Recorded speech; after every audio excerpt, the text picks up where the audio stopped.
Le presentamos A Través de la Biblia. En nuestro recorrido por la primera epístola del apóstol Juan, llegamos hoy a una nueva sección en esta epístola.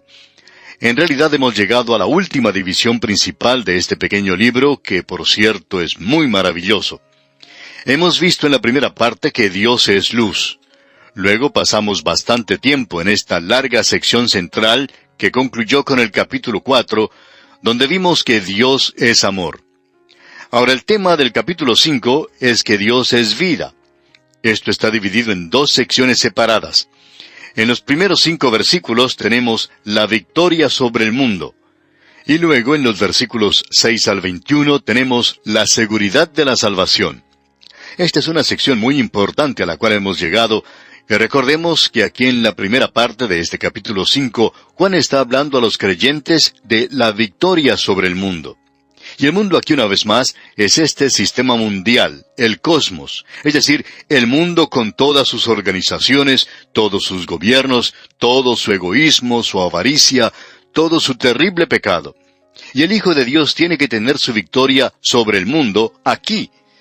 Y eso es algo posible para Él. Así es que en el primer versículo de este capítulo 5 de su primera epístola, Juan dice, «Todo aquel que cree que Jesús es el Cristo, es nacido de Dios. Y todo aquel que ama al que engendró, ama también al que ha sido engendrado por él». Como ya hemos dicho, esta sección a la cual entramos hoy es muy importante. Dios es vida, y la vida es el resultado de haber nacido de Dios. Todo aquel que cree que Jesús es el Cristo, dice aquí Juan, es nacido de Dios. Este es el método. Todo aquel que cree que Jesús es el Cristo. El apóstol Juan comienza su evangelio hablando así allá en el capítulo 1 del Evangelio según San Juan, versículos 11 y 12. Él presenta de una manera muy clara que esto es sencillamente fe en el Señor Jesucristo. Dice, «A lo suyo vino, y los suyos no le recibieron. Mas a todos los que le recibieron, a los que creen en su nombre, les dio potestad de ser hechos hijos de Dios». Él vino a los suyos, a su propio pueblo, pero ellos no le recibieron. Pero a aquellos que le recibieron, les dio el poder, la autoridad de ser hechos hijos de Dios. Aun a aquellos que no hacen nada más o nada menos que simplemente creer en su nombre. Eso significa que cuando usted confía en Cristo, usted confía que Él es quien dice ser, así como lo que Él hizo, porque lo que Él hizo no tiene valor si Él no es quien dice ser. Nuevamente debemos decir que el nacimiento virginal es algo esencial. ¿Quién es este que murió por los pecados del mundo? No fue un hombre cualquiera, un hombre ordinario el que hizo esto, porque un hombre ordinario sería una persona pecaminosa también. Y ni siquiera podría morir por sus propios pecados. Es decir, morir para tener una salvación. Él moriría en el juicio de la muerte y estaría separado de Dios eternamente.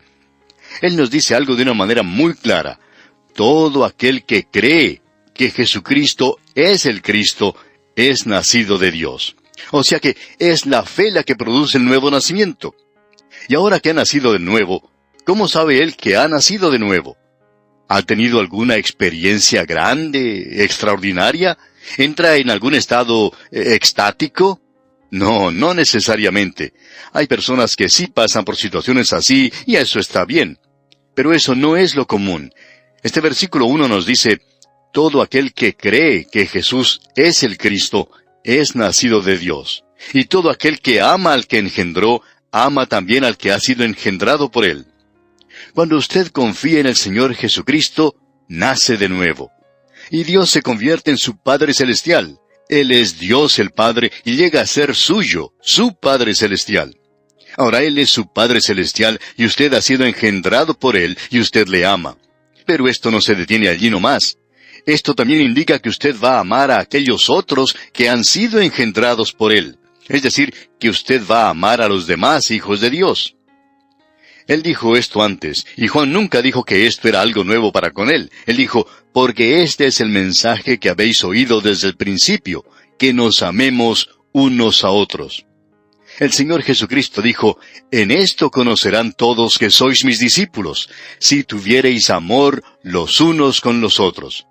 Y esta expresión mencionada aquí, en esta primera epístola del apóstol Juan, «nacidos de Dios», es muy pero muy importante. Ahora, no tiene nada que ver con el hecho de que usted pueda haberse unido a una iglesia, y esperamos que lo haya hecho si usted ha nacido de Dios.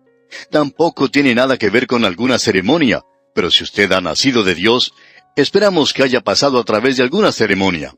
Esto no quiere decir que usted tiene que seguir ciertos ritos, porque eso no significa que usted sea un hijo de Dios. Lo importante aquí es, ¿ha nacido usted de Dios? Usted nace de nuevo cuando confía en Cristo Jesús como su Salvador. Y si usted ha nacido de nuevo, usted va a amar a Dios. Usted va a amar a su Padre porque Él le ha engendrado. Y usted va a amar a los otros hijos de Dios porque ellos son sus hermanos y hermanas. Juan ha estado presentando esto a través de toda esta epístola, y esta es la epístola de cómo usted puede tener la seguridad de su salvación. Y aquí tenemos algunas evidencias de que usted es un hijo de Dios. Él dice allá en el capítulo 2 de esta misma epístola, versículo 29, «Si sabéis que Él es justo, sabed también que todo el que hace justicia es nacido de Él». Así es que es el practicar la justicia en su vida. Esto no quiere decir que sea algo fuera de lo común o algo anormal que un día usted lo practique, sino que significa que esto es lo que hace toda su vida. Esto no quiere decir que usted se resbala y cae a veces, sino que es la práctica de su vida. Luego tenemos lo segundo, y es que uno no practica el pecado. Y eso lo encontramos allá en el capítulo 3 de esta epístola, versículo 9, que dice, «Todo aquel que es nacido de Dios no practica el pecado, porque la simiente de Dios permanece en él, y no puede pecar, porque es nacido de Dios». Él no practica el pecado. Eso quiere decir que no vive en el pecado, que no se deleite en eso, que no hace de eso su vida. El estilo de vida del pecador es el pecado. Vive en eso todo el tiempo. Y uno no espera que él viva de una manera diferente. Y muchos de nosotros hicimos eso hasta cuando vinimos a Cristo. También tiene que amar a otros creyentes.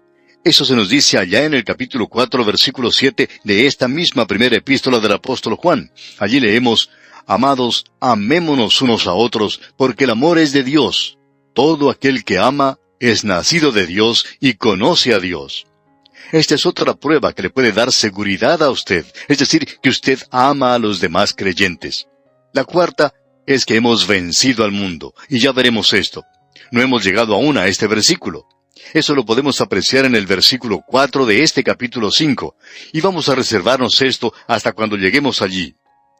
Ahora, la quinta cosa es que se guarda del maligno, de Satanás, y esto lo veremos en este mismo capítulo 5, versículo 18. Así es que 2 de las evidencias, 2 de las marcas de un hijo de Dios, 2 de las 5 se encuentran en este capítulo 5. Y hará que este capítulo sea algo bastante importante, por cierto. Nuevamente Juan va a enfatizar ciertas pruebas de los verdaderos hijos allí: amor, obediencia y verdad. Nadie puede disputar estas palabras. El amor, la obediencia y la verdad son una señal o una marca del Hijo de Dios. Luego él dice en el versículo 2 de este capítulo 5 de su primera epístola, «En esto conocemos que amamos a los hijos de Dios, cuando amamos a Dios y guardamos sus mandamientos». ¿Qué es lo que queremos decir aquí con sus mandamientos? Bueno, el mandamiento, según lo entendemos aquí, no es una referencia a la ley mencionada en el Antiguo Testamento. Estos son los mandamientos que el Señor dio cuando Él estuvo aquí. Y ya notamos no solo 10 mandamientos, sino unos 22 mandamientos, cuando estábamos estudiando la primera epístola a los tesalonicenses, en el capítulo 5. Allí leímos, «Estad siempre gozosos, orad sin cesar», y otros más. Y esos son mandamientos. Sed llenos del Espíritu Santo. Ahora, estos son mandamientos para los creyentes. Y cada hijo de Dios quiere cumplir, quiere guardar estos mandamientos. En otras palabras, esta es la práctica, la costumbre de su vida. Esto es algo que desea hacer, es algo que quiere hacer, es algo que anhela hacer. Luego dice en el versículo 3 de este capítulo 5 que estamos estudiando, «Pues este es el amor a Dios, que guardemos sus mandamientos, y sus mandamientos no son gravosos». Ahora, esta palabra gravosos literalmente quiere decir pesado. Sus mandamientos no son pesados. Esto no quiere decir que son difíciles de cumplir, sino que ellos no imponen una carga cuando se cumplen. En otras palabras, lo que él está diciendo es que es algo que el Hijo de Dios quiere hacer, tiene voluntad para hacer, es algo que éste quiere practicar. No es difícil para él hacer estas cosas. Permítanos ilustrar esto. Es como esa pequeña muchachita que caminaba cargando a un niño bastante grande. Y cuando pasó al lado de un grupo de gente, una persona que estaba allí le dijo, «Oye, niñita, ¿no es ese niño demasiado pesado para ti?» Y la niña respondió, «No, es mi hermanito».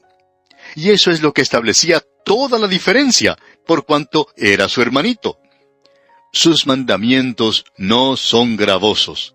Eso se puede resumir así. Este es el amor a Dios, que guardemos sus mandamientos, y sus mandamientos no son pesados. No imponen una carga sobre nosotros, porque nosotros los estamos guardando o cumpliendo ahora por amor. Se cuenta una historia de que hace muchos años atrás, un hombre y su familia viajaban en una de esas carretas donde anteriormente llevaban todas sus pertenencias y llegaron a un pueblecito. Se acercaron a un negocio y le preguntaron al dueño que estaba sentado afuera, en una caja, qué clase de ciudad o de pueblo era ese. Y este hombre preguntó a su vez, bueno, ¿qué clase de pueblo dejaron ustedes? Y el que viajaba respondió, bueno, salimos de una ciudad maravillosa. Todo el mundo allí se conocía, se preocupaban uno por el otro. Eran en realidad gente maravillosa. Era una lástima tener que dejarlos, pero queríamos viajar y no estábamos preguntando dónde podríamos establecernos. ¿Qué clase de ciudad es esta? Y el negociante le dijo, bueno, esta es la misma clase de ciudad que ustedes dejaron. Es esa clase de ciudad. Y este hombre viajero dijo entonces, bueno, entonces trataremos de establecernos aquí. Un poco más tarde pasaba otro viajero con su familia y se detuvo en el mismo lugar. Este hombre hizo la misma pregunta. ¿Qué clase de ciudad es esta? Y el hombre de negocios allí le dijo, ¿qué clase de ciudad dejaron ustedes? Y este otro viajero respondió, bueno, estamos muy contentos de habernos alejado de aquella ciudad. Allí había gente muy mala y no se comportaban como buenos vecinos. Nunca tuvimos amigos allí y es por eso que salimos de ese lugar. Y entonces este hombre de negocios dijo, bueno, creo que ustedes van a encontrar la misma clase de ciudad aquí. Nosotros somos la misma clase de gente.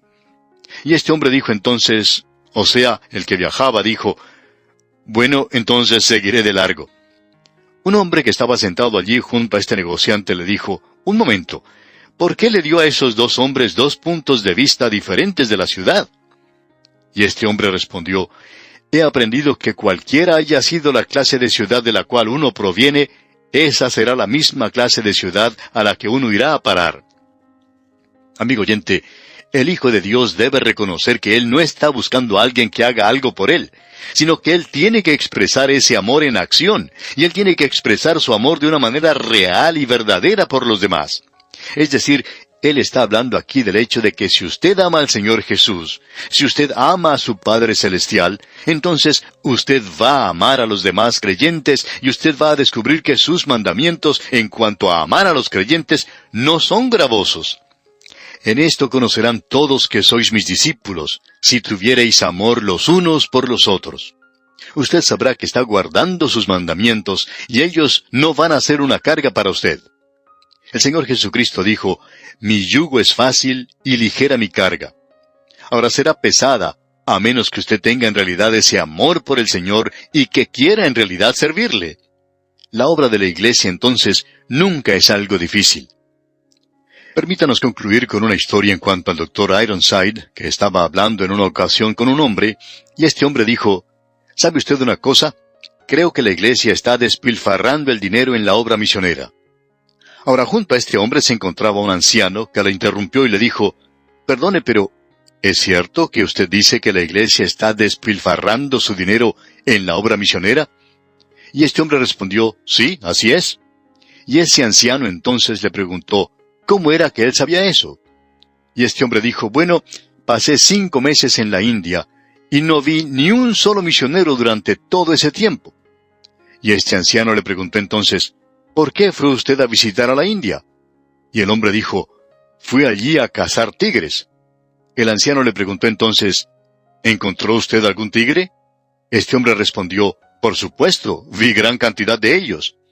El anciano entonces dijo, Bueno, eso es algo interesante. Y siguió diciendo, usted fue a la India a cazar tigres, y usted cazó tigres y encontró muchos de ellos. Yo quisiera que usted sepa que yo pasé 30 años en la India y nunca había un solo tigre, pero he visto cientos de misioneros. Amigo oyente, uno ve solo lo que quiere ver. ¿Tiene usted interés en cuanto a la obra de Dios? ¿En cuanto a esparcir su palabra? Hay muchas personas que dicen, bueno, yo no veo que se haga mucho progreso. Bueno, quizá usted no esté donde se está desarrollando la acción. La palabra de Dios está siendo predicada y está teniendo sus resultados en el corazón y en las vidas de las personas, y esto es muy importante.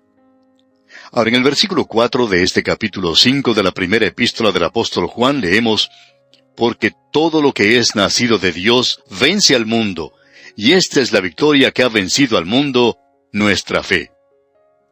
Ahora, ¿qué es lo que ha vencido al mundo? La fe. Esa es la única manera en la cual usted y yo, amigo oyente, podemos vencer al mundo que nos rodea. El mundo es demasiado para nosotros, y estamos en el mundo. No debemos ser parte de él, pero este mundo en el cual usted y yo vivimos, amigo oyente, es un mundo muy malo y muy grande. Y es muy fácil ser atrapado en él. Y ya vamos a ver, Dios mediante, en nuestro próximo estudio, lo que es la victoria que ha vencido al mundo. Ya hemos dicho que es la fe. Pero ¿cómo es que esto opera? ¿Cómo es que funciona? Hay una fe que salva, y hay una fe que nos puede dar la victoria sobre el mundo.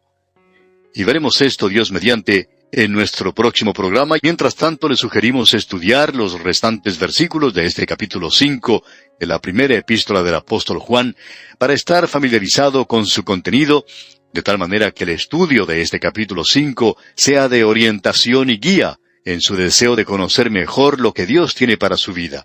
Es nuestra oración que el Señor le bendiga en forma especial. Continuamos hoy, amigo oyente, nuestro viaje por la primera epístola del apóstol Juan, y estamos en el capítulo 5. Comenzaremos hoy con el versículo 4. Nos encontramos en el último capítulo ya de esta primera epístola del apóstol Juan, y el tema es Dios es vida. Hemos visto en la primera sección de este capítulo que podemos tener victoria sobre el mundo. Eso lo tenemos en los 5 primeros versículos. Llegamos hasta el versículo 4 en nuestro programa anterior y no lo concluimos en nuestro estudio. Así es que vamos a comenzar leyendo este versículo una vez más. Porque todo lo que es nacido de Dios vence al mundo, y esta es la victoria que ha vencido al mundo, nuestra fe. Este versículo es importante. Juan menciona aquí la victoria. Ahora quizá esto le parezca extraño a usted, ya que se escucha hablar tanto de esta palabra victoria en la vida cristiana en el presente. Esta es la única vez que esta palabra ocurre en el Nuevo Testamento. ¿Cuál es la victoria que ha vencido al mundo? Bueno, es nuestra fe. Es la fe que nos salva y es la fe que nos guarda. Nosotros somos salvos por la fe. Andamos por fe. Somos hijos nacidos en la familia de Dios y hemos nacido en la familia de Dios por fe en Jesucristo. Tenemos un enemigo y ya hemos hablado de este enemigo anteriormente. Juan dice aquí, no améis al mundo ni las cosas que están en el mundo. En el mundo existe aquello que es de la carne, aquello que es mundano, aquello que es algo malo del diablo. Todas estas cosas se encuentran en este mundo malo en que vivimos. Hay una ilustración de esto en el Antiguo Testamento y creemos que puede resultar de ayuda para nosotros en este punto. Nos referimos al momento cuando Josué entró a la tierra prometida. La tierra prometida no es un cuadro del cielo, aunque hay cantos e himnos que hablan en cuanto a Canaán, como si fuera el cielo y el lugar a donde los creyentes van. Pero eso no está de acuerdo con la forma en que Dios nos ha dado esto. En realidad, Canaán representa el lugar donde los creyentes deberían estar viviendo aquí, ahora. Ahora nosotros podemos vivir en el desierto. Hay muchos creyentes que están viviendo en el desierto ahora. Ellos no se están divirtiendo mucho. Parecería que así fuera para ellos, pero por lo general, ellos descubren que no es así. No es muy divertido estar en el desierto. La marcha por el desierto no fue algo fácil. Pero en la tierra de Canaán, allí es donde somos bendecidos con toda clase de bendiciones espirituales. Ahora, cuando Josué entró a esta tierra, él no la recibió en una bandeja de plata. Y si usted y yo, amigo oyente, en el día de hoy, vamos a disfrutar de esas bendiciones espirituales que nos corresponden, debemos reconocer que tenemos que luchar una batalla, que el enemigo está en poder del territorio y que no simplemente nos va a dejar alcanzar ninguna clase de libertad o victoria. Cuando Josué entró a la tierra prometida, había 3 enemigos que estaban delante de él, y hasta cuando él los pudo vencer, él no pudo tomar toda la tierra. El primero era Jericó. Ese fue el primer lugar que él atacó. Era obvio lo que él estaba tratando de hacer. Él estaba tratando de dividir la tierra en ciertas porciones y tomar una parte a la vez, lo cual él trató de hacer. Ahora, el segundo enemigo era la pequeña ciudad de Ai. Deberíamos decir que Jericó representa al mundo. La pequeña ciudad de Ai representa la carne. Josué envió nada más que un pequeño ejército contra esa ciudad, pensando que sería fácil conquistarla. Sin embargo, ese es el único lugar donde él sufrió una gran derrota. Hay muchos creyentes, amigo oyente, que pueden vencer al mundo, pero siempre son vencidos por la carne.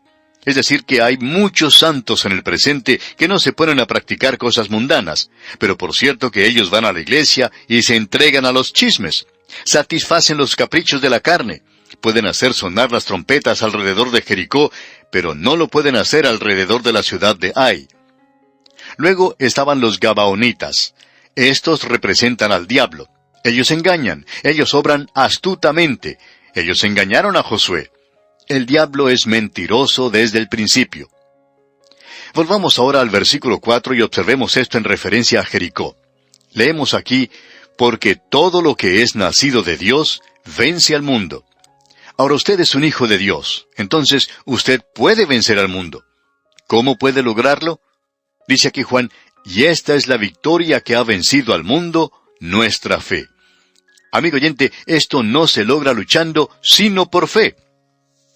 Observemos otra vez a Jericó. ¿Cómo fue que Josué se apoderó o venció a Jericó? Jericó era un enemigo que estaba delante de él. Él tenía que apoderarse de esa ciudad. ¿Y cómo iba él a apoderarse de esa ciudad?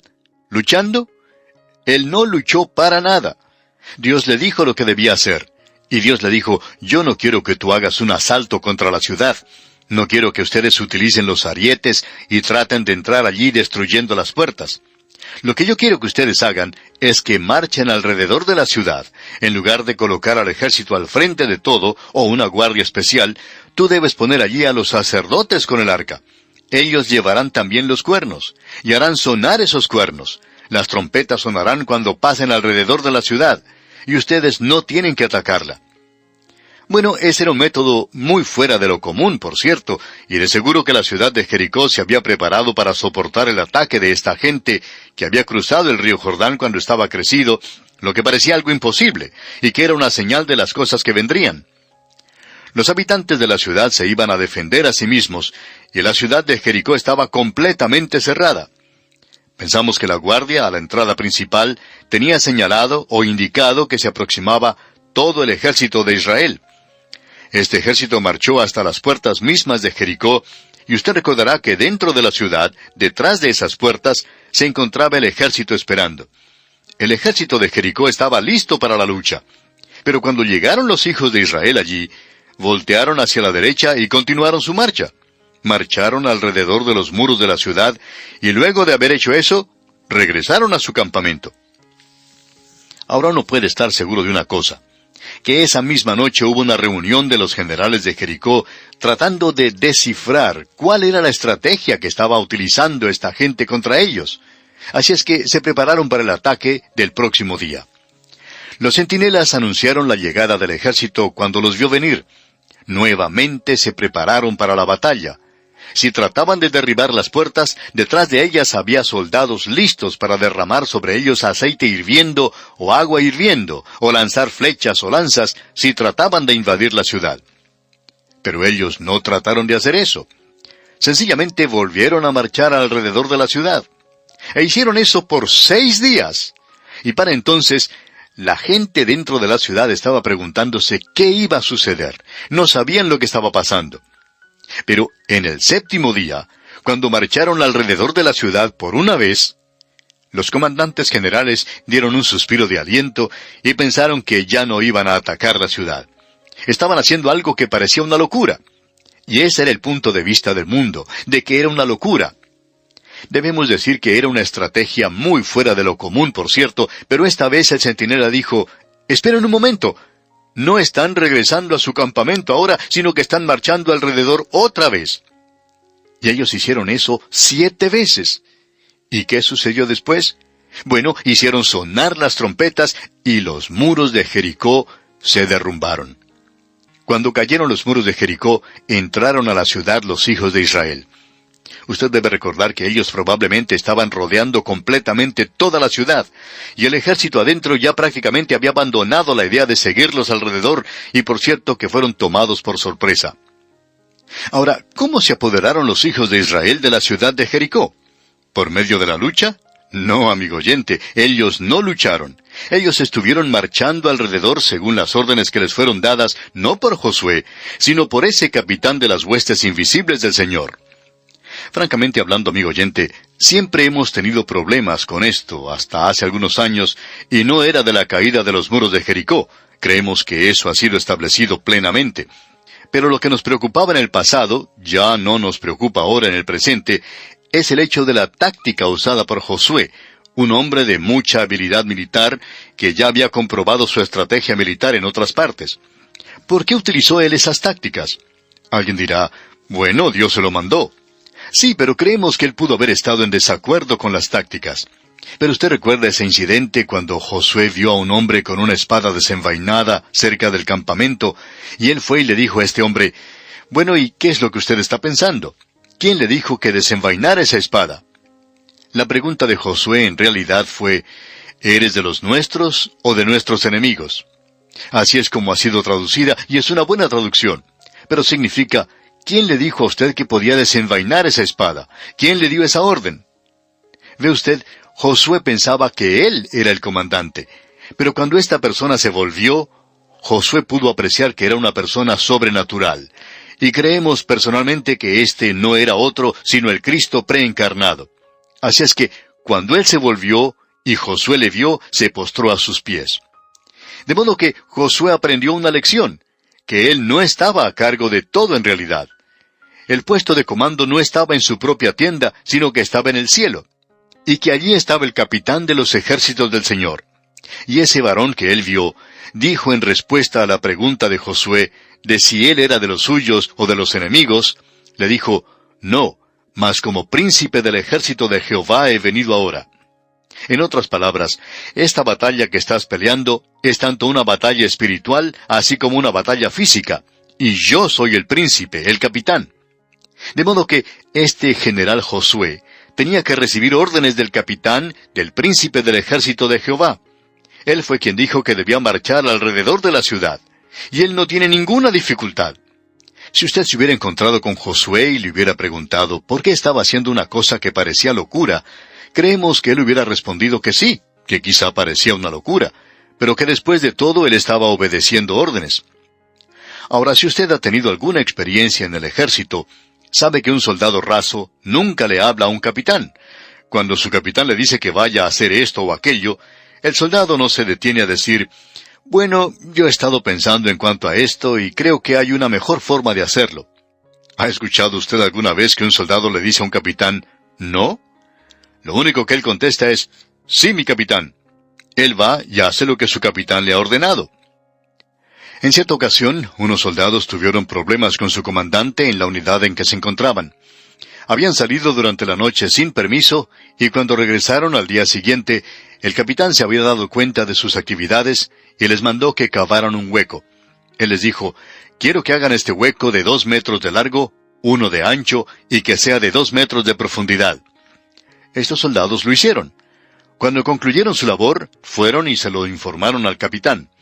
El capitán salió y vino y observó el hueco que habían cavado, y dijo, ahora quiero que lo llenen de nuevo con la tierra que sacaron. Y tuvieron que hacerlo, aunque pareciera una locura, pero estos soldados estaban obedeciendo órdenes. Pues bien, Josué estaba obedeciendo órdenes también. Él era una persona obediente y él cree en el capitán.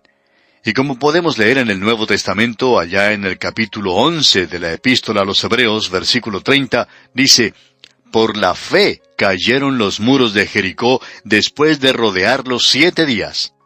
Por la fe fueron derribados. no fue por la lucha, sino por la fe que los muros de Jericó fueron derribados. Ahora, ¿cuál es la lección que podemos sacar de aquí para nosotros en el día de hoy? ¿Cree usted que puede vencer al mundo luchando contra él? El autor de estos estudios bíblicos, el Dr. J. Vernon McGee, contaba que esa fue la razón por la cual él, cuando era pastor, nunca tomó parte en ningún movimiento de reforma, no importaba cuán importante pareciera.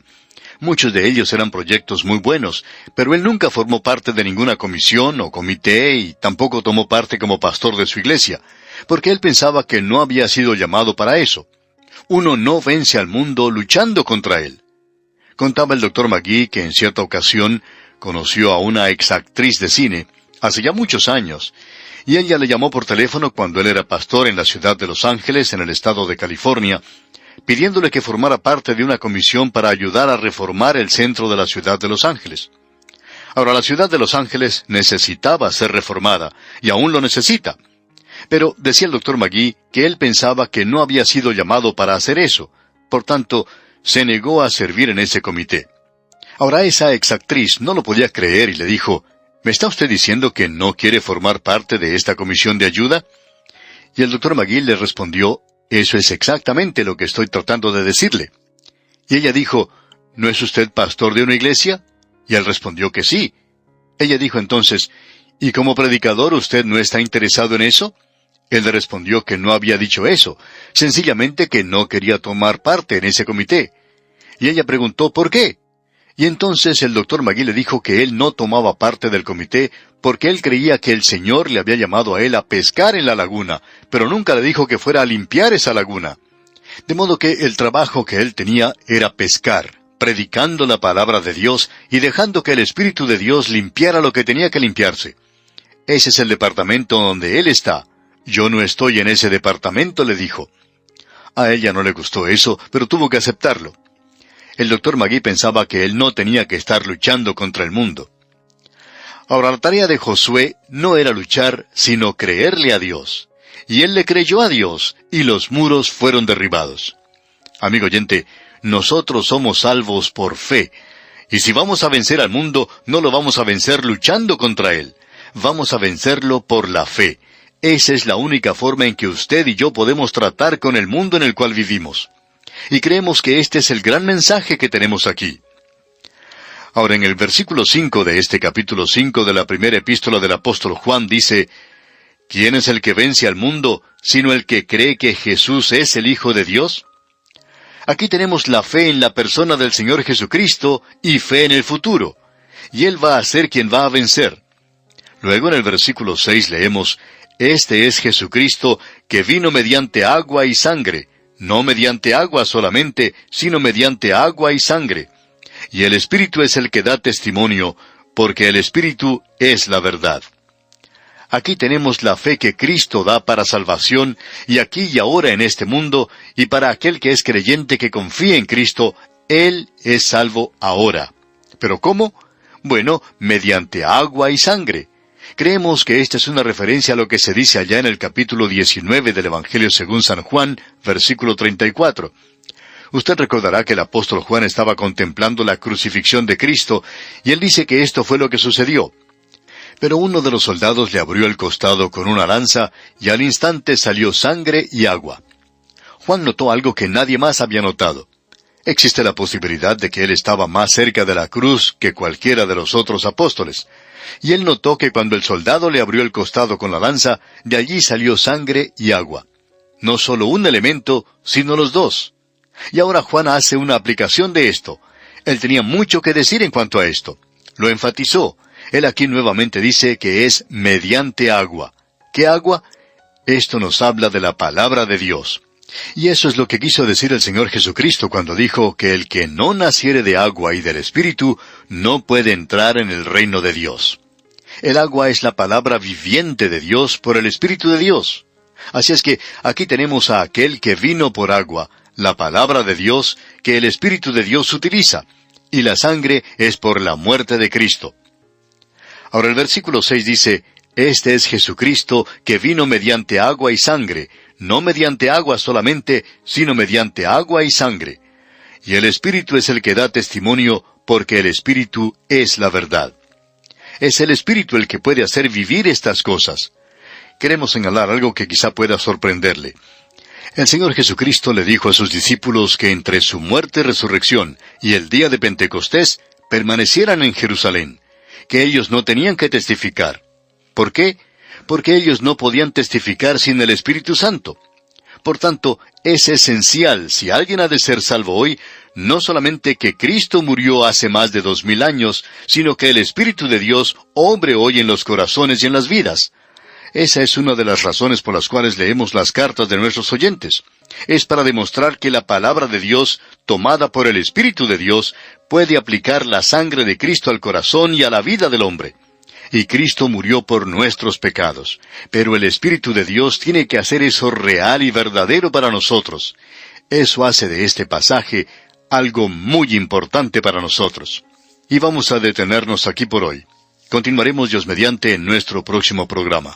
Hasta encontrarnos de nuevo, les sugerimos leer los versículos finales de este capítulo 5 de la primera epístola del apóstol Juan, para estar así informado de lo que consideraremos en nuestro próximo estudio. Es nuestra oración que el Señor le bendiga copiosamente. Continuamos hoy, amigo oyente, nuestro viaje por la primera epístola del apóstol Juan, y estamos en el capítulo 5. Y vamos a comenzar nuestro estudio leyendo el versículo 6, que dice: Este es Jesucristo, que vino mediante agua y sangre, no mediante agua solamente, sino mediante agua y sangre. Y el Espíritu es el que da testimonio, porque el Espíritu es la verdad. Mencionamos anteriormente que esto es en referencia a lo que Juan dijo, y lo dijo solamente allá en su Evangelio, capítulo 19, versículo 34. Y vamos a leer esa parte una vez más. Usted recordará que cuando el Señor Jesucristo murió, las Escrituras indicaban que no se quebraría ningún hueso de Él. Para apresurar la muerte, algunas veces ellos quebraban las piernas de aquellos que eran crucificados. Pero cuando el soldado se acercó a Jesús, se nos dice en Juan capítulo 19, versículos 33 y 34 lo siguiente: Mas cuando llegaron a Jesús, como le vieron ya muerto, no le quebraron las piernas. Pero uno de los soldados le abrió el costado con una lanza, y al instante salió sangre y agua. Juan está enfatizando eso, y ahora en su epístola él nos dice: Yo noté eso, que salió sangre y agua, y que ningún hueso fue quebrado, sino que una lanza penetró su costado, y salió sangre y agua. Ahora, cuando él escribió esta primera epístola, que bien pudo haber sido lo último que escribió, muchos creen ahora que las epístolas fueron escritas quizá aún después del libro de Apocalipsis. Juan regresa a este incidente. Él hace referencia a eso aquí. Él dice: Jesucristo, que vino mediante agua y sangre. Y luego él dice: no mediante agua solamente, sino mediante agua y sangre. Y el Espíritu es el que da testimonio, porque el Espíritu es la verdad. Nosotros creemos que el agua habla de la palabra de Dios, según es aplicada por el Espíritu de Dios. La palabra y el Espíritu van juntos. Luego llegamos al versículo 7, y debemos aclarar aquí que parecería que tuviéramos 3 testigos más que están en el cielo. Porque este versículo 7 dice: Porque 3 son los que dan testimonio en el cielo, el Padre, el Verbo y el Espíritu Santo, y estos 3 son uno. Ahora, este versículo no aparece en muchos de los mejores manuscritos. Permítanos citar para esto a un erudito en griego, el Dr. A.T. Robertson, quien fue uno de los mejores que haya existido. Este hombre probablemente sabía más del idioma griego que cualquier otra persona que haya vivido en nuestra generación. En cierta ocasión él estaba dando una conferencia sobre la epístola a los romanos, y cuando se presentó el primer día para hablar, él tenía un montón de notas sobre el libro de Romanos. Él ni siquiera miró a su auditorio, sino que estaba arreglando todas esas notas que había traído, y luego miró a los que estaban allí presentes y dijo: No sé cómo el apóstol Pablo pudo escribir la epístola a los romanos sin mis notas. Por supuesto, todo el mundo se rió de esa ocurrencia. Pero debemos decir que este hombre era un gran erudito en griego. Y él dice que el versículo 7 que hemos leído no se encuentra en los mejores manuscritos, y que probablemente fue incluido allí por algún escriba en el margen de la página. Y usted debe recordar que la Biblia fue escrita a mano al principio. No fue impresa sino hasta cuando Gutenberg inventó la imprenta, y el primer libro que él imprimió fue precisamente la Biblia. Pero eso fue mucho tiempo después de Juan, después de su época. Así es que, evidentemente, hay la posibilidad que algún escriba incluyó esto que ahora tenemos como el versículo 7 en el margen de la página, y luego, más adelante, algún otro escriba, copiando esto, lo incluyó en el texto. No hay nada malo con esto. Lo que debemos reconocer nosotros es que no está en los mejores manuscritos. Si queremos ser conocedores, y si queremos ser exactos, y poder defender la inspiración verbal plenaria de las Escrituras, necesitamos saber estas cosas. Por tanto, siendo que esto no agrega nada al texto, probablemente fue escrito allí al margen, pensamos que podemos simplemente dejarlo de lado y entrar ahora a considerar el versículo 8. En otras palabras, no son 6 testigos los que se nos presenta aquí, y los 3 en el cielo nos traerían poco beneficio, por cierto, aquí en la tierra. Ahora lo que nos concierne son los 3 testigos en la tierra, ya que los 3 testigos en el cielo no tendrían mucho que ver con nosotros en el presente. Pero los 3 en la tierra sí tienen relación directa con nosotros, y eso es lo que estamos tratando de enfatizar. Este versículo 8 entonces, del capítulo 5 de la primera epístola del apóstol Juan dice, «Y 3 son los que dan testimonio en la tierra, el espíritu, el agua y la sangre, y estos 3 concuerdan». Ahora, ¿cuál es el acuerdo que tenemos aquí? Bueno, ellos concuerdan en un propósito, es decir, el de presentar a Jesucristo como el Salvador del mundo, porque Él derramó su sangre en el Calvario y pagó el castigo por nuestros pecados. Por tanto, Juan dice aquí que 3 son los que dan testimonio en la tierra. Estos 3 están aquí en este instante. El Espíritu Santo toma la palabra de Dios y la aplica a su corazón. Muchos de ustedes están escuchando este programa que ha sido grabado con anticipación. Y creemos que el Espíritu Santo está aquí con nosotros y está aquí en este instante guiando. Y cuando usted escuche esto, el Espíritu Santo estará allí también para tomar su palabra y aplicarla a su corazón, amigo oyente. Él es quien da testimonio, y su testimonio es que usted pueda llegar al conocimiento salvador de Jesucristo en espíritu y agua. Ahora, ¿cómo puede uno descubrir esto? Bueno, a través de la palabra de Dios. Amigo oyente, la sangre de Cristo nos limpia y nos libra del castigo del pecado. La palabra de Dios nos libra de la inmundicia del pecado en el mundo del presente. Esa es la razón por la cual mantenemos y enfatizamos solo una cosa. Todo lo que enfatizamos por medio de la radio y en nuestro ministerio es la palabra de Dios. Es decir, que solo hablamos de una cosa.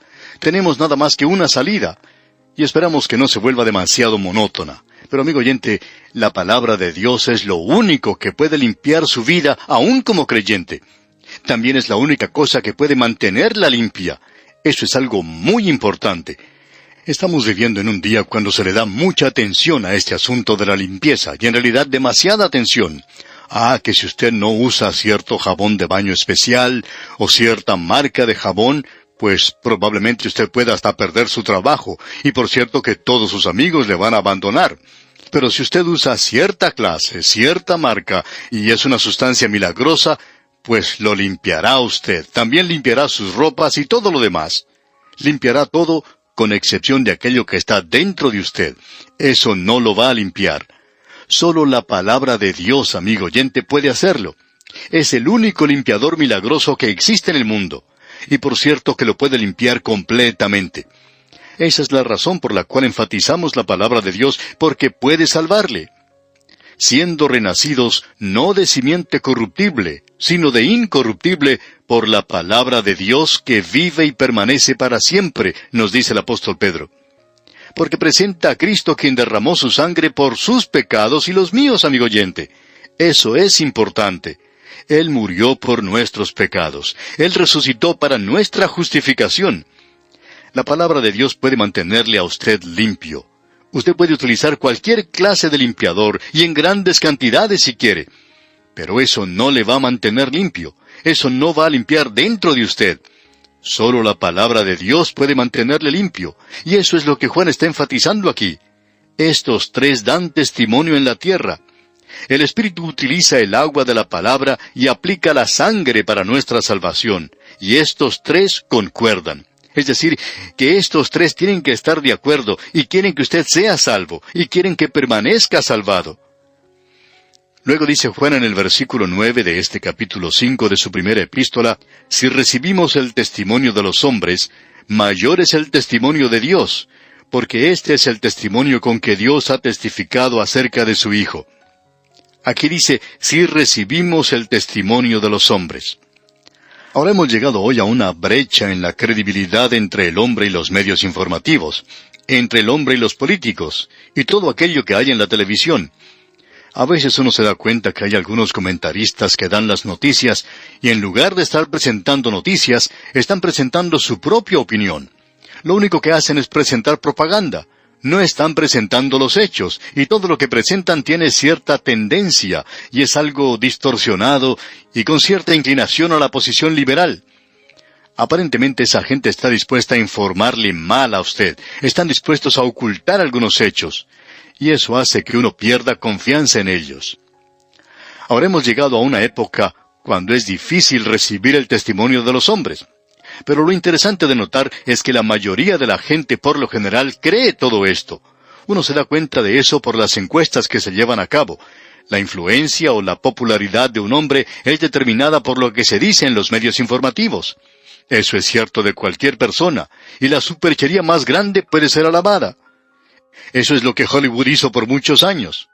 Pues bien, si nosotros recibimos el testimonio de los hombres, y la gente lo hace, ellos son influenciados por esto, son engañados. Si se dice en la televisión, si es impreso, entonces la gente lo cree. Hay muchas personas que creen lo que oyen, no lo que leen, pero no creen en el testimonio de Dios. Y Juan dice aquí, mayor es el testimonio de Dios, porque este es el testimonio con que Dios ha testificado acerca de su Hijo. Dios no está dando noticias en cuanto a todo asunto hoy. Dios nos da noticias que son buenas noticias. Son buenas nuevas en cuanto a su Hijo que murió en la cruz por nosotros. Ese es el mensaje. Ahora en el versículo 10 de este capítulo 5 de su primera epístola dice Juan, el que cree en el Hijo de Dios tiene el testimonio en sí mismo. El que no cree a Dios le ha hecho mentiroso porque no ha creído en el testimonio que Dios ha dado acerca de su Hijo. Si usted confía en Cristo como su Salvador, el Espíritu de Dios mora dentro de usted. Él testifica que las cosas en la palabra de Dios son ciertas. Este es uno de los grandes incentivos que nos alienta en este ministerio radial.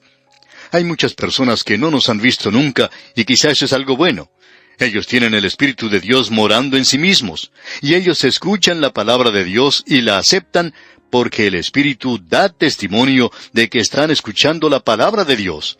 Esto hace de este mensaje algo maravilloso. Esto nos da mucho ánimo al predicar y enseñar la palabra de Dios, ya sea desde el púlpito o por la radio. El que cree en el Hijo de Dios tiene el testimonio en sí mismo. El que no cree a Dios le ha hecho mentiroso. O sea que el negarse a creer en Dios es equivalente a hacerle a Él mentiroso. Dios dice, confía en Cristo como tu Salvador. Y usted dice, pero yo no necesito confiar en Cristo. Dios dice, tú eres un mentiroso cuando dices que no necesitas confiar en Cristo. Ahora, ¿cuál es el testimonio? Bueno, notemos lo que nos dice aquí el versículo 11. Y este es el testimonio, que Dios nos ha dado vida eterna, y esta vida está en su Hijo. Esta declaración es la carta blanca de Dios. O es cierto o no lo es. Aquel que lo dijo le da la validez a la declaración. Usted puede poner su dedo señalando este versículo y fijarse en lo que dice. Repasemos el versículo 11 una vez más. Y este es el testimonio, que Dios nos ha dado vida eterna, y esta vida está en su Hijo. En Jesucristo. La vida eterna es tener a Jesucristo. Si queremos presentar el Evangelio en pocas palabras, podemos decir esto. Leamos la primera parte del versículo 12. El que tiene al Hijo, tiene la vida. No hemos dicho, aquel que pertenece a la iglesia tiene la vida. Sí, yo pertenezco a tal y cual iglesia, dicen unos. Otros dicen, bueno, yo pertenezco a esta otra. No interesa cuál iglesia pertenezca a usted, amigo oyente. La membresía en una iglesia no es garantía de salvación. Usted pregunta, ¿qué es lo que quiere decir el ser salvo? El que tiene al Hijo, tiene la vida. La pregunta es, ¿tiene usted a Cristo? ¿Es Él su Salvador? Luego en el versículo 12 agrega Juan, el que tiene al Hijo tiene la vida, el que no tiene al Hijo de Dios no tiene la vida. O tenemos a Cristo por la fe o no le tenemos. No hay una posición intermedia. ¿Tiene usted a Cristo por la fe, amigo oyente? ¿Puede usted creer en Dios? ¿Está usted confiando en Él de tal manera que si Dios dijera, tienes que tener algo más, usted se apartaría diciendo, yo solo confío en Cristo como mi Salvador? Amigo oyente, si usted no ha llegado a ese punto, entonces no ha llegado a ningún lugar. Para ser salvo, usted debe confiar en Cristo como su Salvador. El que tiene al Hijo, tiene la vida. Él es nuestro salvavidas. Él es nuestra única esperanza. Nosotros estamos perdidos sin Él. Si lo tenemos a Él, tenemos vida. Leamos una vez más la segunda parte del versículo 12. El que no tiene al Hijo de Dios, no tiene la vida. ¿Podemos hacer esto más claro que lo que se expresa aquí? Olvídese del asunto de la religión. Olvídese que es necesario pertenecer a una iglesia hoy. Olvídese, amigo oyente, de todas esas artimañas que existen en el presente, de todos esos cursillos y de pasar por pequeños ritos y cosas por el estilo. Lo importante, amigo oyente, es esto. ¿Tiene usted al Hijo de Dios en su corazón? ¿Es Él su Salvador? Esa es la razón por la cual Juan enfatiza que Él es el Hijo de Dios. Permítanos decirle, amigo oyente, que Él es maravilloso, y es Dios manifestado en la carne. Él es el único que puede salvarle. Él es el único, absolutamente. No hay nada que se le parezca. Él es el unigénito Hijo de Dios. Él murió en la cruz. Él solo pagó el castigo por nuestros pecados. Y Él resucitó, y en este momento está viviendo a la diestra de Dios. Él es Jesucristo viviente. ¿Le tiene usted a Él como su Salvador? Esa es la única pregunta que le podemos hacer. Si usted le tiene a Él, entonces tiene la vida. Usted es salvo. Ese es el testimonio. ¿Cree usted o no cree a Dios? Si usted no le cree, entonces le hace a Él mentiroso. Amigo oyente, Juan nos está hablando aquí de una manera muy clara y directa. Es imposible que no lo entienda. Lo único que está evitando que usted vaya a Cristo ahora es el pecado en su vida que usted no quiere abandonar. Eso es lo único que está interponiéndose entre usted y Dios. Y esa es una decisión que usted tiene que hacer. Bien, amigo oyente, vamos a detenernos aquí por hoy. Dios mediante continuaremos en nuestro próximo estudio. Mientras tanto, le sugerimos leer detenidamente los versículos finales de este capítulo 5 de la primera epístola del apóstol Juan, que estamos estudiando. Es nuestra oración que Dios inunde su vida de sus ricas y abundantes bendiciones. Llegamos hoy, amigo oyente, a nuestro estudio final en esta primera epístola del apóstol Juan. Queremos decir que hemos llegado al versículo clave de esta epístola, que es el versículo 13 del capítulo 5 que estamos estudiando. Hemos visto que Juan ha presentado de una manera muy clara lo que quiere decir ser salvo, lo que quiere decir ser un creyente. Él dice, el que tiene al Hijo tiene la vida. El que no tiene al Hijo de Dios no tiene la vida. Es decir que es aquel que Él ha presentado aquí. Aquel que vino por agua y sangre, aquel que es Hijo de Dios, que nació de una virgen, Dios manifestado en la carne, quien murió en la cruz por nuestros pecados y resucitó de entre los muertos. Ese es el Evangelio y no hay ninguna otra cosa que pueda ser el Evangelio. En este versículo 13 entonces del capítulo 5 de su primera epístola nos dice Juan, estas cosas os he escrito a vosotros que creéis en el nombre del Hijo de Dios, para que sepáis que tenéis vida eterna, y para que creáis en el nombre del Hijo de Dios. Ahora aquí podemos apreciar un propósito doble. Para que creáis en el nombre del Hijo de Dios. Eso es salvación. Y para que sepáis que tenéis vida eterna. Si usted tiene a Cristo, tiene vida eterna, si usted cree en Él. Y hay muchas personas que dicen, yo quiero creer que tengo vida eterna. Pero la pregunta es, ¿en quién cree? No qué es lo que cree. ¿Cree usted en Dios? ¿Cree usted en el testimonio que Él ha dado? Él dice, el que tiene al Hijo, tiene la vida. ¿Cree usted eso, amigo oyente? Él no dijo, si le parece bien, o si usted se ha unido a algo, sino que dice, si usted cree en el Señor Jesucristo como Salvador y le ama. Y él dice, esa es la razón por la cual he escrito esta epístola, para que sepáis que tenéis vida eterna. Él lo presenta de una manera muy clara. Él habla de este propósito en su Evangelio. Él dijo, hizo además Jesús muchas otras señales, las cuales no están escritas en este libro, es decir, en el Evangelio de Juan, pero éstas están escritas.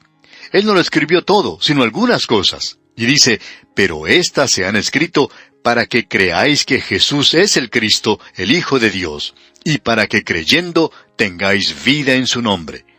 Y ahora Juan escribe en su epístola, el que tiene al Hijo, tiene la vida. Él quiere que usted sepa eso. Y usted honra a Dios cuando lo sabe. Esto sencillamente quiere decir que usted no está haciendo a Dios mentiroso, sino que usted está confiando en Él. No se trata de cuánta fe tiene usted o cómo se siente usted en cuanto a esto, sino si usted ha confiado en Cristo. Eso es de suma importancia. Ahora esto hace algo para nuestra vida cristiana. El versículo 14 dice, y esta es la confianza que tenemos en Él, que si pedimos alguna cosa conforme a su voluntad, Él nos oye. Esto nos da confianza en la oración. Y amigo oyente, necesitamos tener confianza en la oración. Y tiene que ser hecho conforme a su voluntad, a la voluntad de Dios. Si usted y yo estamos en comunión con Dios, andando con Él, entonces nuestra oración, por supuesto, será según ese curso. Será para tener la voluntad de Dios en nuestras vidas. George Mueller lo expresó de la siguiente manera. La oración no es vencer la voluntad de Dios, sino que es asirnos de su buena voluntad. Y eso es lo importante, amigo oyente. No tratar de hacer que Dios haga algo que no desea hacer, sino que la oración es cuando usted y yo estamos pensando los pensamientos de Él, sus propios pensamientos. Eso es lo que nos da confianza cuando nos acercamos a Dios en oración. Y entonces Juan dice aquí en este versículo 14, y esta es la confianza que tenemos en Él, que si pedimos alguna cosa conforme a su voluntad, Él nos oye. Y usted puede estar seguro de una cosa, que Él no solo escucha, sino que contesta. Dios escucha las oraciones de sus hijos, aunque Él no siempre las contesta como sus hijos esperan que Él las conteste. Y lo que quiere decir aquí es que tenemos confianza que Él contestará según la forma con que hemos orado, porque estamos en su voluntad. Y el versículo 15 dice, y si sabemos que Él nos oye en cualquiera cosa que pidamos, sabemos que tenemos las peticiones que le hayamos hecho. Ahora es maravilloso llegar a este punto, de saber que usted y yo tenemos un Padre Celestial. Tenemos comunión con Él y no vamos a orar de manera egoísta, o si tenemos pecado en nuestra vida, o si hay algunas otras cosas que puedan ser obstáculo a nuestra oración. Cuando estamos andando en comunión con Él, podemos estar seguros de una cosa, que si nosotros le hemos estado siguiendo, sabemos que tenemos las peticiones que le hayamos hecho. Él escuchará y responderá a nuestra oración. Llegamos ahora a una declaración que es muy importante para nosotros entenderla bien. Pensamos que esto puede aclarar muchos malos entendidos y también entra a la misma área de la cual hemos estado hablando, que tenemos seguridad de nuestra salvación, que tenemos confianza. Y esa palabra confianza creemos que probablemente deberíamos haberla destacado antes, ya que en realidad significa valor, osadía. En otras palabras, el Hijo de Dios puede tener valor, confianza en la oración. No es alguien que se acerca con desconfianza o con temor, sino que se acerca valientemente para pedir que la voluntad de Dios se haga una realidad. Llegamos ahora a un versículo que ha sido muy mal entendido, por cierto. Nos referimos al versículo 16 de este capítulo 5 de la primera epístola del apóstol Juan, donde leemos, si alguno viere a su hermano cometer pecado que no sea de muerte, pedirá, y Dios le dará vida. Esto es para los que cometen pecado que no sea de muerte. Hay pecado de muerte, por el cual yo no digo que se pida. Esto se refiere aquí a la muerte física. No tiene ninguna referencia a la muerte espiritual. El Hijo de Dios tiene vida eterna, y estamos hablando aquí entonces en cuanto a la muerte física. Es decir que eso es lo que Juan está diciendo. Los creyentes pueden cometer un pecado por el cual el Padre Celestial los va a llamar a su hogar. Es decir, les quitará esa vida física porque están haciendo algo vergonzoso para Él. Observemos a algunos que han cometido ese pecado, el pecado de muerte. En el Antiguo Testamento tenemos que Moisés y Aarón cometieron un pecado de muerte. Usted recordará que Moisés se enojó cuando los hijos de Israel pedían con mucho afán agua, y entonces él golpeó la roca 2 veces. Alguien dijo que él tendría que haberla golpeado solamente una vez, pero la verdad es que él ni siquiera debería haber tocado esa roca. Ya había sido golpeada antes, y él debió haber confiado en eso. Y eso era un ejemplo de un tipo de Cristo, porque el apóstol Pablo dijo, y la roca espiritual que les seguía era Cristo. Y él solo murió una vez. Ahora, en cierto sentido, Moisés arruinó ese tipo haciendo lo que hizo. Y Dios dijo a Moisés y a Aarón, por cuanto no creísteis en mí para santificarme delante de los hijos de Israel, por tanto, no meteréis esta congregación en la tierra que les he dado. Eso lo podemos leer allá en el libro de Números, capítulo 20, versículo 12. Debemos recalcar que hubo una restauración para Moisés. Él podía continuar guiando a su pueblo, pero él comenzó a pedirle a Dios que le perdonara y que le permitiera entrar a la tierra prometida. Pero el Señor le dijo, aunque te he restaurado a tu lugar de liderazgo, tú no vas a entrar a la tierra. Y cuando Moisés continuó hablando de esto ante el Señor le dijo a él, basta, no me hables más de este asunto. Es decir que Moisés y Aarón habían cometido un pecado de muerte, y era una muerte física a la que ellos habían sido condenados. Ahora tenemos aún otro ejemplo, esta vez en el Nuevo Testamento, y nos referimos a Ananías y Zafira. Ellos formaban parte de la iglesia primitiva, y se les encontró culpables de mentira. Ahora uno quizá diga, pero ellos se arrepintieron, ¿verdad? Sí, después que se demostró que eran culpables. Ellos no se arrepintieron por lo que habían hecho, sino que se arrepintieron porque fueron atrapados. Ellos estaban dando una falsa impresión a esa iglesia primitiva. Estaban dispuestos a vivir una mentira. Y Dios los quitó a causa de eso, los sacó de esa escena terrenal. Tenemos también otro incidente como este.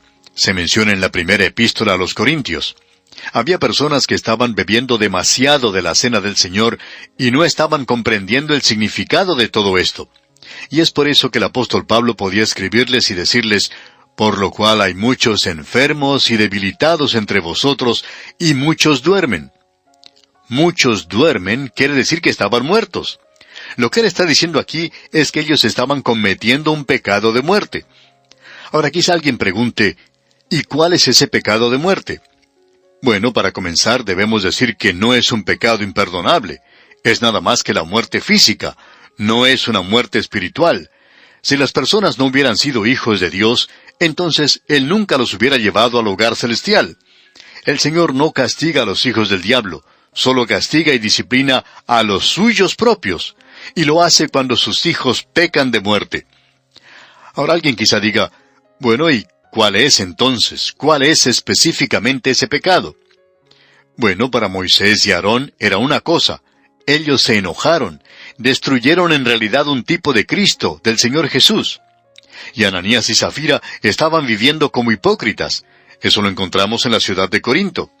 Allí había creyentes que se estaban emborrachando y haciendo cosas desordenadas en la mesa del Señor. Y algunos de ellos murieron. Habían cometido un pecado de muerte. Así es que no es solamente una cosa específica, y pensamos que para usted es una cosa diferente de lo que sería para mí, por ejemplo. Pensamos que cada creyente es capaz de cometer un pecado de muerte, cualquiera sea para ellos. Usted puede ir y cometer un pecado, y Dios le quitará a usted de esa escena. Ahora eso no quiere decir que cada creyente que ha muerto ha cometido un pecado y por eso murió, pero hay mucha posibilidad de cometerlo. Creemos que Absalón, por ejemplo, cometió un pecado, y pensamos que Absalón era realmente un hijo de Dios, pero él encabezó una rebelión contra su propio padre. Hemos observado por el período de muchos años que hay personas que causan disturbios en las iglesias. Hemos observado cómo Dios trata con ellos.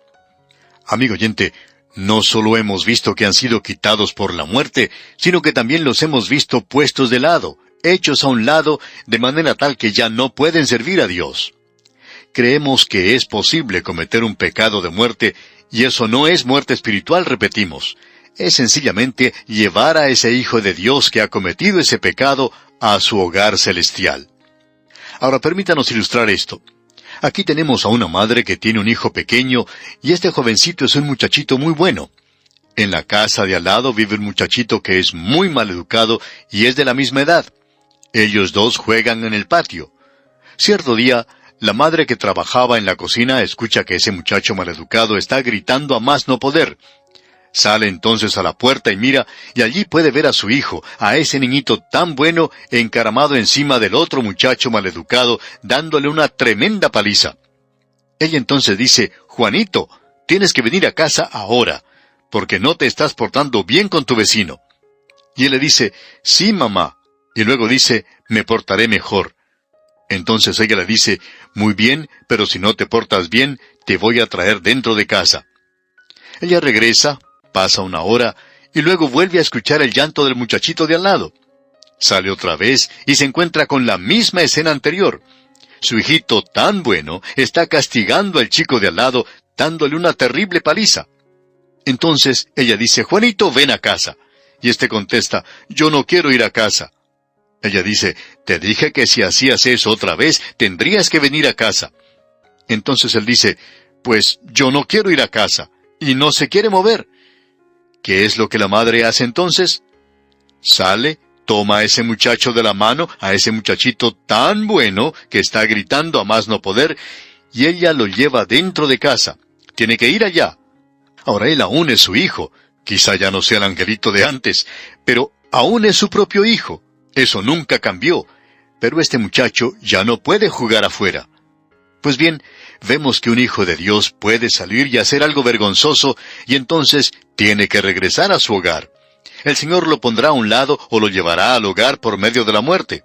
A Dios no le preocupa hacer eso. Ahora aquí en el versículo 17 leemos: toda injusticia es pecado, pero hay pecado no de muerte. Permítanos decir esto de una manera diferente. Todo pecado no es injusticia. Pensamos que hay muchos de nosotros que estamos vivos en el presente, que hemos pecado, pero no hemos cometido un pecado de muerte. Hicimos algo que estaba mal. Era algo incorrecto, algo injusto. Pero Él no nos llevó al hogar celestial.